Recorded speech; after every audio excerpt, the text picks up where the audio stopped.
Welcome to this week's Keep Texas Red article, Neutralization, How the Political System Absorbs Reformers, by Joseph Vargas. Many people run for political office because they are frustrated with the system. They attend city council meetings, school board meetings, or legislative hearings, and conclude that elected officials are not listening to ordinary citizens. Eventually, they decide to stop complaining and run for office themselves. They enter government determined to change it. Then something happens. The newcomer who once challenged the system begins defending it. The reformer who once stood beside frustrated citizens begins telling those same citizens that they simply do not understand how government works. What is neutralization? Joseph Vargas calls this process neutralization. Neutralization is the act or process of making something ineffective, harmless, or incapable of producing an intended effect. Neutralization occurs when a political outsider enters an institution intending to reform it, but gradually becomes absorbed into its culture and expectations. Over time, the newcomer becomes less willing to challenge the system and may eventually defend the very institution he originally entered government to change.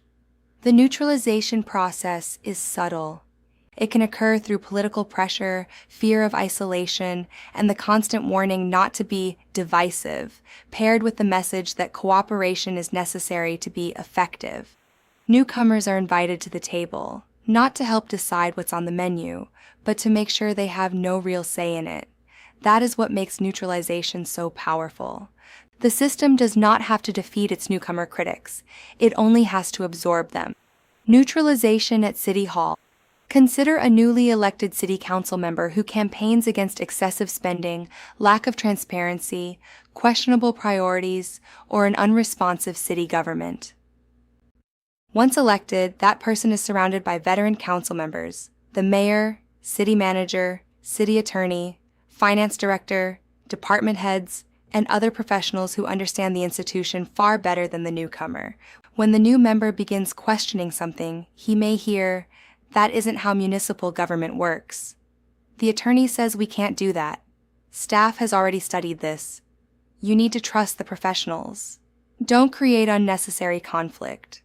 Some of that advice may be legitimate, but repeated often enough, it can condition an elected official to stop challenging the assumptions of the institution.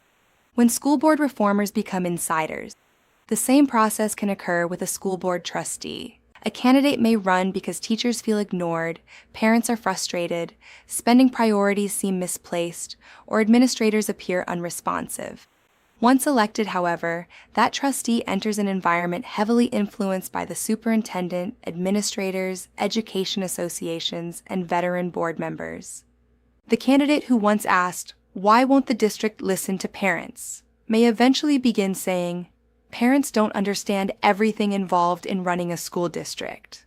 The person elected to carry citizens' concerns into the institution can gradually become the person carrying the institution's explanations back to the citizens. Neutralization at the state capitol. At the state legislature, neutralization can become even more sophisticated. A newly elected state representative or senator may arrive determined to fight for property tax reform, spending restraint, election reform, or government transparency. But legislative politics operates through relationships, committee assignments, leadership positions, bill calendars, donors, lobbyists, and negotiations with other lawmakers. Nobody necessarily says, "Abandon your principles." Instead, the message may sound like, "You're new. Learn how things work. Don't burn bridges. You need leadership if you want your bills passed. This isn't the hill to die on. We'll address that next session." Slowly, compromise can become accommodation. Accommodation can become justification. Justification can eventually become defense of the institution. Candidates must prepare before they run. This is why candidates must understand neutralization before they run for office. Candidates need psychological preparation for the neutralization attack they'll face after they win. Neutralization is one of the main reasons legitimate citizen concerns remain unresolved year after year. Candidates must understand that they may be pressured to conform, told they are inexperienced, or encouraged to stop listening to outside activists. They may receive access and opportunities while discovering that resistance can bring isolation or political consequences. A candidate who understands these pressures beforehand is far more likely to recognize and resist them when they occur. Cooperation without conformity. The lesson is not that every administrator, colleague, attorney, or expert should be distrusted. Government requires cooperation, expertise, relationships, and sometimes compromise. The danger begins when cooperation becomes conformity and when being accepted by the institution becomes more important than remaining accountable to the voters. As Joseph Vargas often warns, challenge the tribe unprepared and the tribe will absorb you.